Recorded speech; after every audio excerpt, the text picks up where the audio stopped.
Hello YouTube, this is a high definition review of the Nintendo GameCube and the Game Boy player for the GameCube. This is Nintendo's 128-bit system.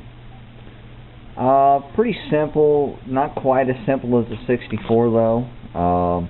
It does have 3 buttons on top, and this is also Nintendo's first CD optical based system, but it's also unique too.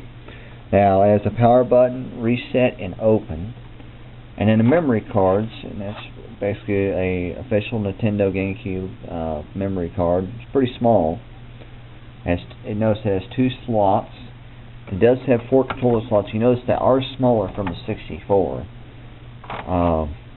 When you open the drive, you notice just how small the drive is. You see it there when I tilt it.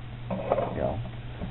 But anyway, you notice just how small it is. You notice it has vents on both sides. I don't know if you can see them there. The other one, it's kind of hard to show, but it has 3 ports on the back. It has power.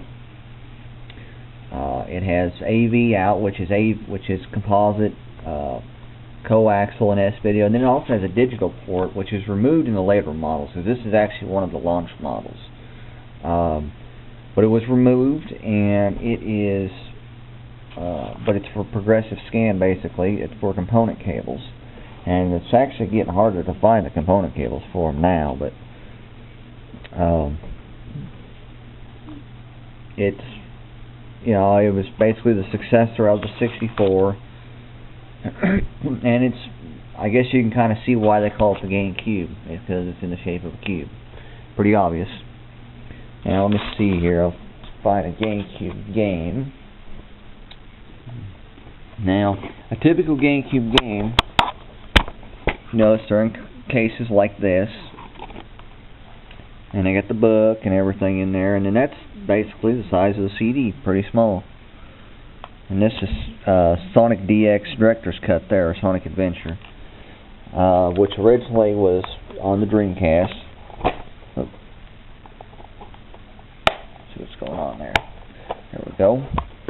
There's a lot of various games. You notice you fit quite a few of them too in a shelf there.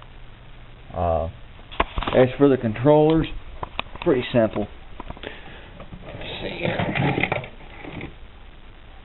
Well, let me pull the other controller out instead.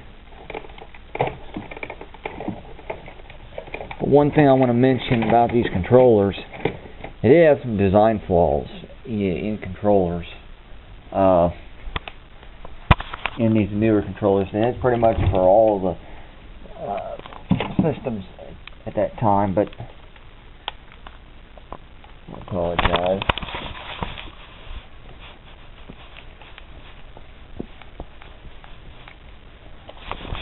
Anyway, this is the Nintendo GameCube controller.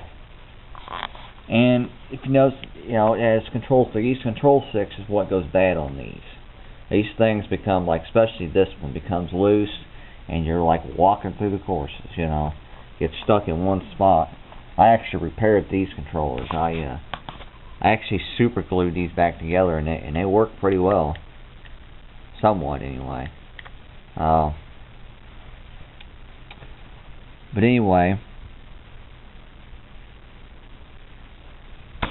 it has L and R, and then the Z button, instead of being on the bottom, is right here, which is a little bit different. But you have Y, X, B, A, C up, C down, C left, C right, just like before, except it's a control stick. You still have the D-pad, and this is start, also known as start and pause on these.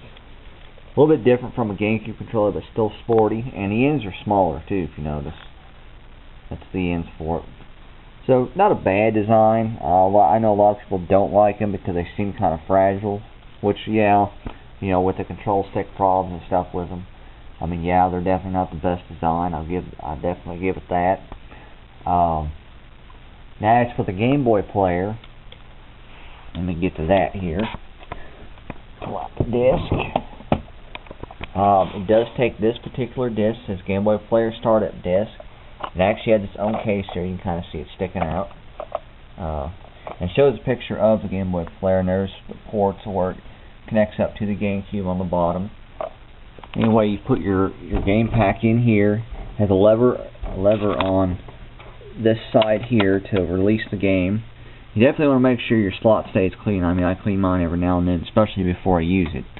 And then it has, you can put an e-reader in here. You can put, a link cable, that kind of thing in there. So it's interesting. This also works, has a LAN adapter or a modem.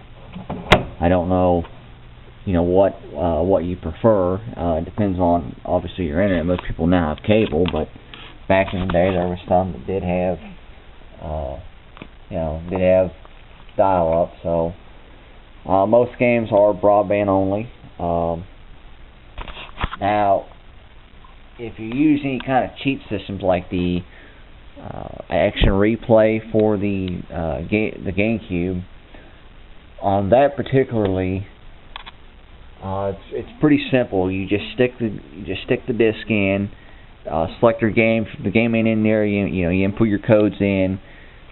You just press start. You pull that disc out. You put your game disc in. Pretty simple. It does take a special memory card for that, though. It says Action Replay. I mean, you don't actually have to have this. I mean, you can just put your data on another, on any memory card, but this does come with the Action Replay. Try to make sure it comes with that, otherwise it won't have very much in it. You'll have what's on the disc, and that's pretty much it, and that's about all you'll be able to get, because you won't be able to save anything, unless you have some kind of a memory card. But anyway, that's pretty much it for the GameCube. It's not, it did fall with third place. One thing I want to, mention, it pretty well tied with Microsoft's Xbox. Neither one of them took off, and the reason why is because, well, Nintendo strictly went to basically casual gaming, where Microsoft was just the opposite.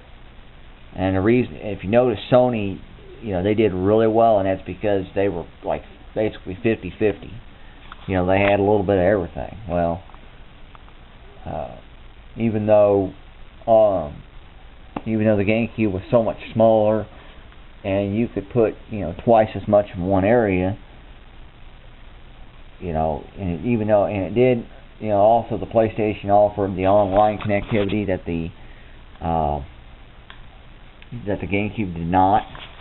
Microsoft's Xbox also offered connectivity, a little bit better connectivity than the GameCube. However, what hurt Microsoft was the fact that their reputation of their operating systems and stuff, and their other various software issues that they've had in the past.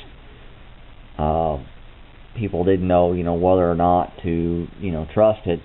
And as we've seen, the Xbox really wasn't that bad a system. Pretty good hardware, It's like there's various things that, they didn't, that really weren't used, but it was power packed, but it was also very big. It was bigger than the PlayStation 2 than the regular PlayStation 2, so it was pretty good size. Anyway, this concludes our review of the Nintendo GameCube and Game Boy player. Thank you.